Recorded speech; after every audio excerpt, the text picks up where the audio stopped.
ladies and gentlemen, it is start time. Are you ready for start time? Thank you, and thank you very kindly.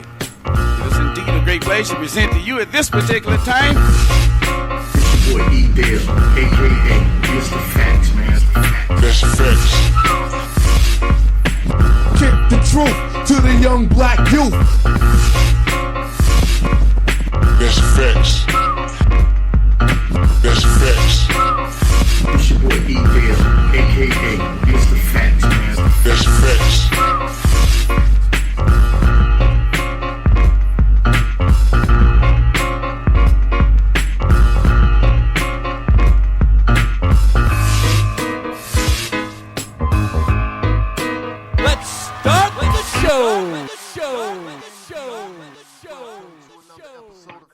It's your boy E-Dale, a.k.a. Mr. Facts, with a great show today, man. So today, man, I have North Carolina's own Brianna Boatswain. Brianna, are you here? Did I say that right, Brianna? Yes, you said it perfect, and yes, I'm here. I'm sorry. Look, I get a lot of people's names wrong. I get yelled at. I get screamed at. People jump in my posts. Say my name right. Spell my name right. Look, I apologize. Folks. I'm not trying to do anything wrong here. So, Brianna, look, I'm glad to have you on the show on Facts, man. So, how you feeling today? Well, I'm honored to be here, and I'm feeling really great, and I hope everyone that's listening, and you are as well. I'm great. I have you here now because I have a lot of questions. Well, I don't have a lot of questions for you. You don't want to be drilled down with a bunch of questions. We from the same neck of the woods. So, tell the people a little bit about yourself and what you do. Well, my name is Brianna Boatswain. Currently, I have a Master's of Social Work degree from the University of South Carolina. I got my bachelor's from A&T State University, so shout out to the Aggies and the Gamecocks. Right now, I'm working as a call center agent. I don't know if y'all have heard of Planet Fitness, but I work with the corporate call center for them. So, go get your workout on at Planet Fitness. And additionally, I'm just writing books and trying to inspire the community, to see a bigger vision for life and just continuing to inspire others and just working hard and grinding in America right now with all that's going on. Right. That's dope, man. So, look, I seen you on, I'm going to tell you how I found. Somebody told me about you as well, but I looked into your page and then they was like, hey, why don't you talk with this young lady? I mean, she writes books. She's a North Carolina author. She's moved out of state to go live, to pursue her writing career and other things. And I've been seeing some of the books that you actually have, that you're selling right now, right? So you're selling books on Amazon and Kindle. Yes, and other websites, but those are like third-party websites that work along with Amazon to get your work out and you still receive your profit. How did you get into writing? Well, I went all through college. My professors always told me, and this is not to be cocky or anything, but they always told me when I wrote, I had really good work and my writing was really good. So after grad school, graduated from the University of South Carolina, I moved to Atlanta. And it's so crazy because I started Ubering. I was, that was my side hustle. Just to get some extra money. And then I got this one guy in my car, and I'm a Prince Hall Eastern Star. He was a Prince Hall Mason. His name is Jerome Dorn.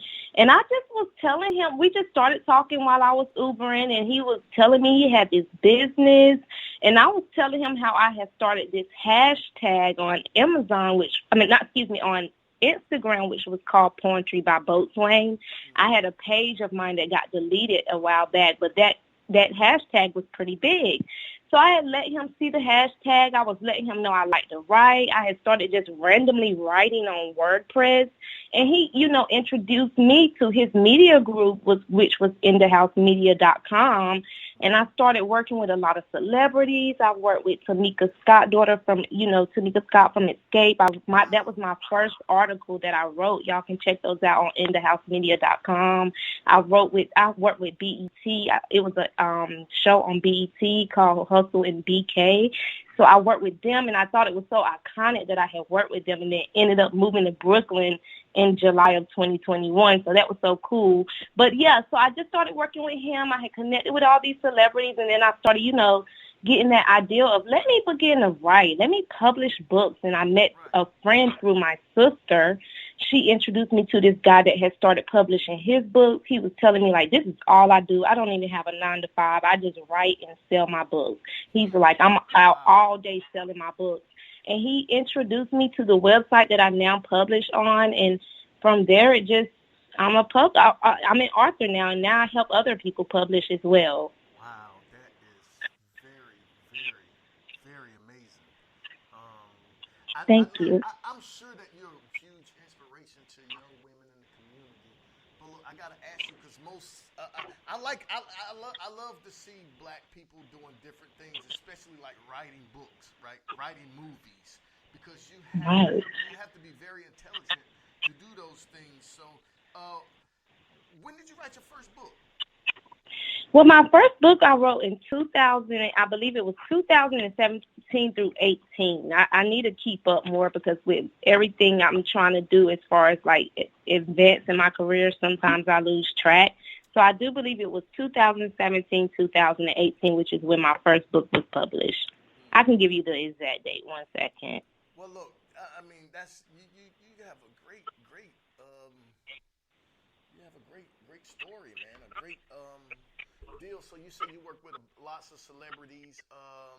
Like, how was the Atlanta scene like writing books? Did you ever write a book where you was down there? Because I seen you in some pictures. I think with was it Deb Anthony or someone? Who? I seen you in some pictures in a book with someone. I'm not sure who it was. I have it pulled up, but I got like 4 things going on right here. Control right. Sound. Oh my God, hold on. I got to But yeah. So I do want to ask you one question. I have this book right in my hand because I have it in my hand before I lose this question, and I got to ask you about this book. Oh, you said Miss Deb. I'm sorry for cutting you off. You said Miss Deb. I think it was Miss Deb. Oh yeah, Miss Deb. Me and Miss Deb have I've connected with Miss Deb a few times. She's an awesome person. Shout out to B100 Radio. So yeah, she's pretty cool. Yeah, not pretty cool. She actually is cool. So shout out to Miss Deb.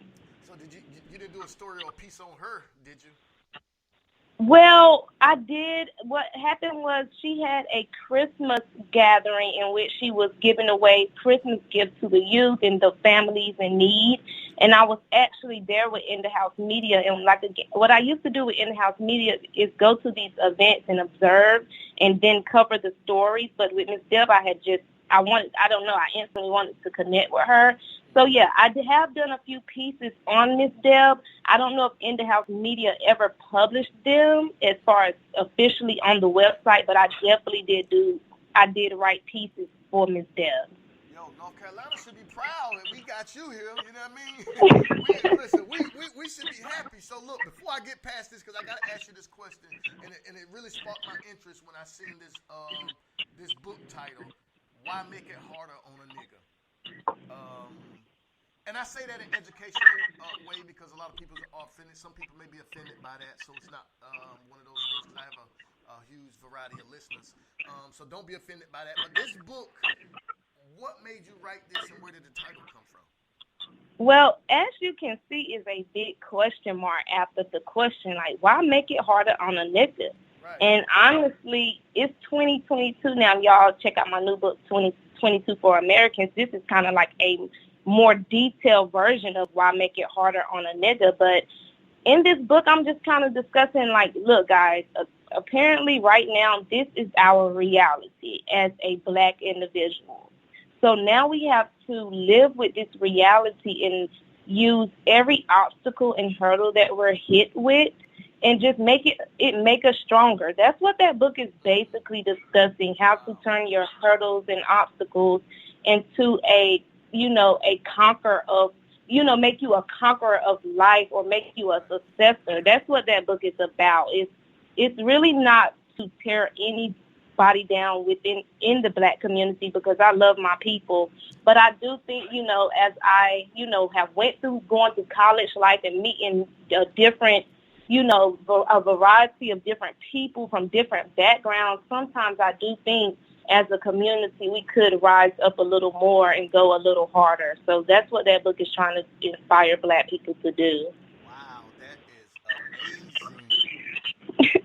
That is truly amazing. I wanted you to tell me because I haven't got my copy yet. So I'm still waiting on my copy. And I want to sit down and read this book, and I want to have you come on and come on my YouTube channel and talk to people about your books. But you mentioned something else about you also help people write books or help people you inspire them to write books. What are you doing to help them? Okay, so yeah, shout out to Alicia Bryant, excuse me. I just helped her publish her first book, and yes, the name of her first book is All Odds Were Against Me But God. So definitely go on Amazon and check her book out. And basically what I do is get your story, and I hear your story, and I help you form your story and write your story. So, and some people do come to me and already have their story written.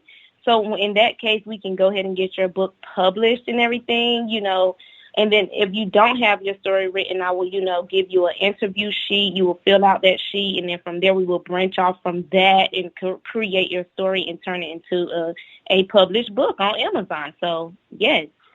Wow, that is amazing. Look, and I'm thinking about writing me one now. You got me, excited. Like I'm, you know what I mean? Call me, Mr. Well, Boatswain. I'm the person. I'm the person you want to go through because, a lot of people go through these other third parties. I've been doing research, and they charge a lot of money to get your book published. So with me, I'm very affordable. I work with people. You can ask the Alicia, Miss Bryant, who I helped prior to, this interview. She'll tell you, like, I'm legit, I'm 100% business oriented, and I definitely work with people's pockets. Wow, that is great. That is amazing. So how easy, because, a lot of times we think about writing books and we want to get it published and all those things, all the tapes and all the things you have to cross. How difficult is it really to have a book, to actually write a book and publish it? Because most people think it's hard. I even think it's hard, to just write a book, have it published. I just feel like that's too many steps for me. Like, is that really a tough process for you? No, it's really not. I'm so thankful because the guy that actually gave me this website to publish on, he's in Charlotte. I cannot even think of his name because it's been years since 2017. So, literally, when he gave me the website, he didn't take me step by step or anything. It took me to publish my first book and identify my own mistakes. And then I just kept on building on that, and I'm trying to get better as I go. So even with the last book I helped I call her Lisa. Lisa published. She her cover, like, I didn't know how to do like actual pictures of people of the author on the cover, but now I've learned to do that. So every step of the way I'm just learning and advancing, but it's an easy process. It's just all on you wanting to sit down and learn those things. Everything you learned in high school or middle school when you used to go to your computer class and learning how to operate on Microsoft Word or PowerPoint, is all of those skills that you bring forth when publishing a book. It's just all about reminding yourself of those learnings. Right. Wow. So what's your favorite genre of books? What's it, like horror? Like, do you write any other, genre styles, or, is there some that you would like to write?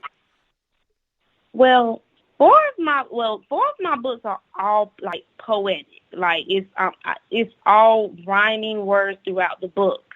So I think, poetry and think pieces right now are my thing, but I'm really trying to advance to becoming a more detailed and organized storyteller. Like when I watch shows like 50 Cent show, BMF or The Chai or some of Shonda Rhimes show or some of Tyler Perry movies, sometimes I literally sit there and look at those shows and be like, wow, I would have did that part different. I would have wrote out that scene different. So every step of the way, I'm really just trying to get this vision for myself, like where I want to be. And then from there, I want to make sure I'm bringing what I love to do, which is to write and publish and create, my own masterpieces. From there, I just want to, be something bigger. Well, you sound like you know exactly where you want to go.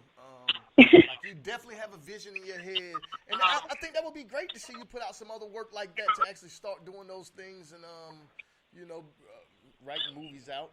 So that's always an interest. And then you can help the local people in North Carolina. So how does it?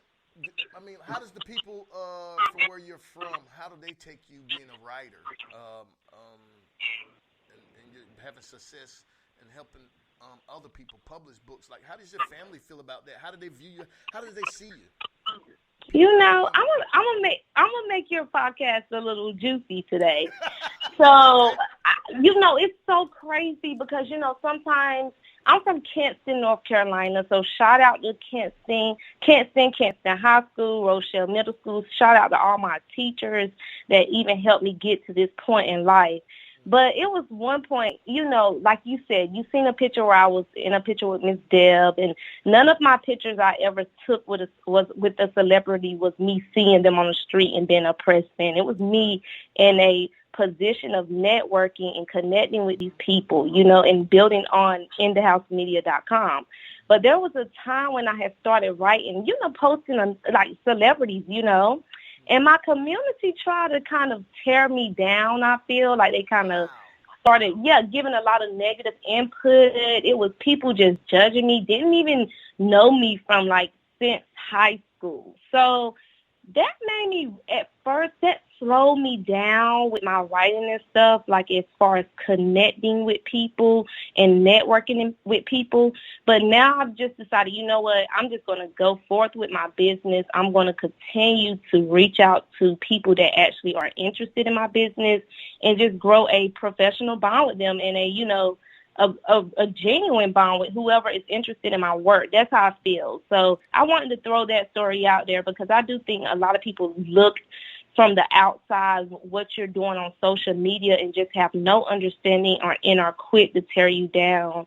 Even I was promoting my books on Facebook and people were reporting me as spam. So I do think as a community, we just need to stop doing that and learn to recognize and uplift those that are trying to inspire others. Like, guys, it's more to life than what you think. It's more.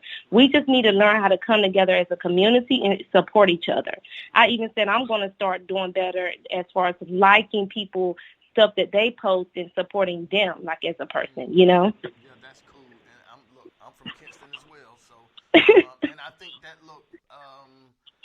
we got to stop tearing each other down. When we see each other trying to excel or motivate each other or do different things, especially if it's creating a positive energy and vibe into the communities. Right. There are a lot of harsh realities out there that people have to deal with, but look, you do have people that's trying to climb their way out. I say, look, the people that are trying to climb their way out, get up on them and push their feet up, get them out. And look, when we get up, we got to reach back down and pull one up, and the next person help push that person up. So it's got to be a cycle.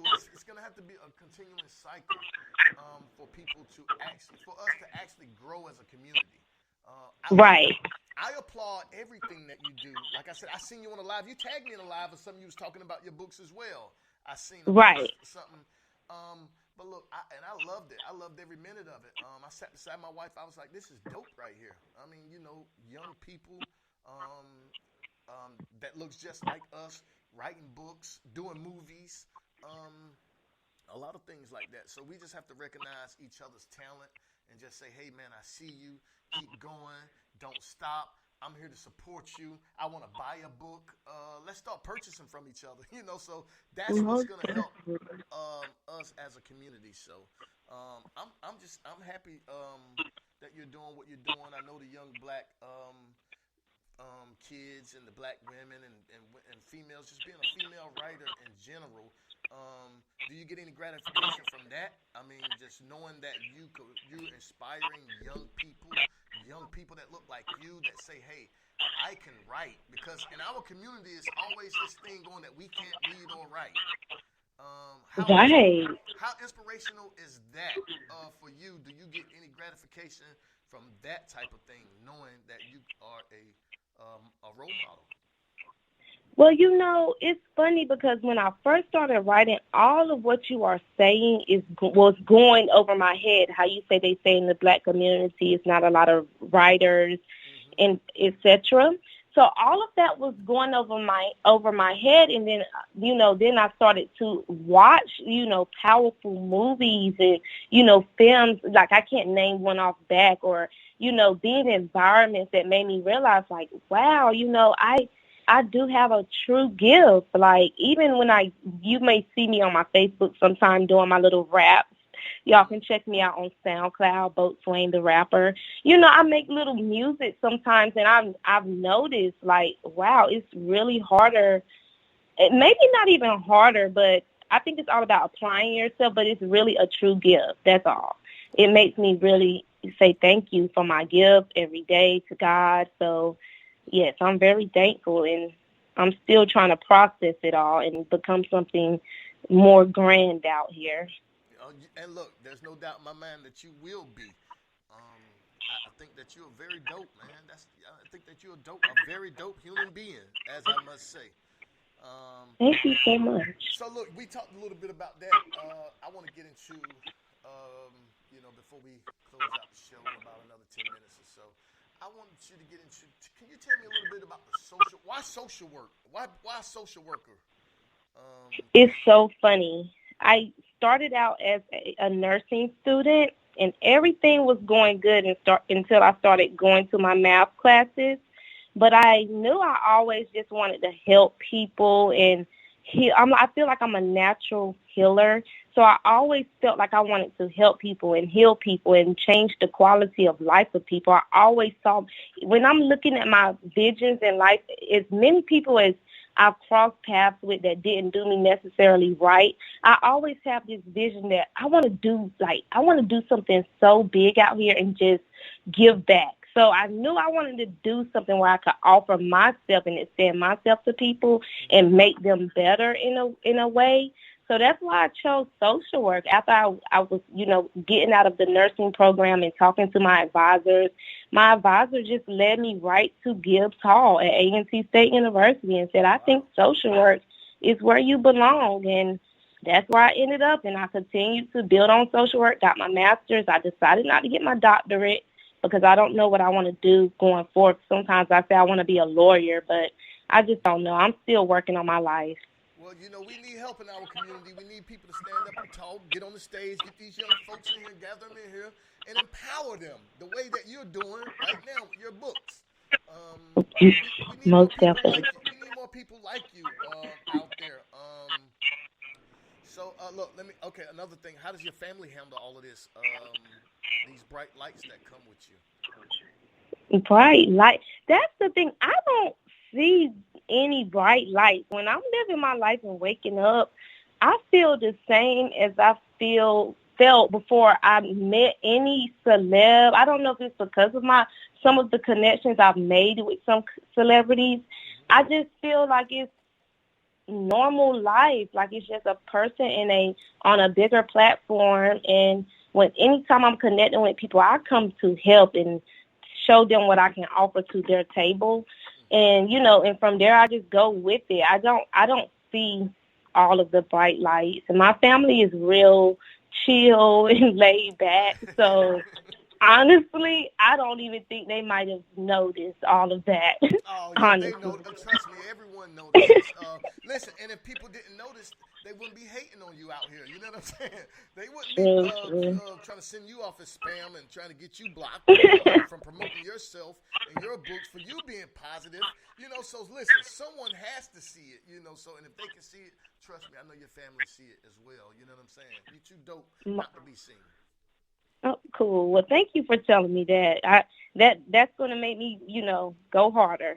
Mm-hmm. So and you're dope as well. You're awesome. I try to be.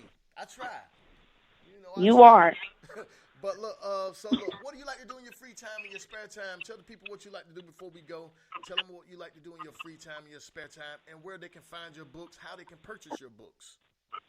Well, guys, you can. First, I want to say you can purchase my books on Amazon.com, but I prefer for you to DM me directly, and I will order your book through what I call my author link with Amazon, in which I can get you a discount for the book, and again, work with what you can afford, and then I will send you your receipts. It's all guaranteed business. I do it all day, all night when I do make a sale. And also, what I like to do in my spare time, I just actually like to manifest a bigger vision for myself every day, manifest my work every day, continue to build these stories in my mind to put out to the community and publish. And I want to continue to help people strive and, be better at themselves. So that's my main goal out here. That's dope. Well said. And I got to get you on. I want to give somebody a shout out too. Okay, go ahead. Shout somebody out. Go ahead. Shout out who you want to shout out right here. Well, for one, I want to give a shout out, of course, to my mom because I love her so much. My twin sister is fighting for this country, Bianca. She's fighting for this country every day. She's in the Navy. And also, I want to give a shout out. This may be weird to some, but it's very understandable to me, to my I call her Bae, Aisha Diaz. You can follow her on Instagram, Aisha Diaz 0. Yeah, and it's lit. Okay, that's what's up, man. So look, y'all make sure y'all follow my girl Brianna Boatswain. Buy her books, DM her, whatever you gotta do, holler at her. And look, I'm gonna have her on again. We're gonna put some video together and let the people see. We're gonna put a face with it and get my viewers, let them know exactly who you are. So it's dope having you on the show today. And I appreciate you. Keep going. Don't stop. Never mind the haters. Keep looking up. They're gonna always look at your heels. So look, this is another episode with your boy E-Dale, aka Mr. Facts, and I'm gonna holler at y'all. Until next time. So now, ladies and gentlemen, it's start time. Are you ready for start time? Thank you, and thank you very kindly. It is indeed a great pleasure to present to you at this particular time. Boy, E-Dale, aka Mr. Facts, man. That's facts. Kick the truth to the young black youth. That's facts.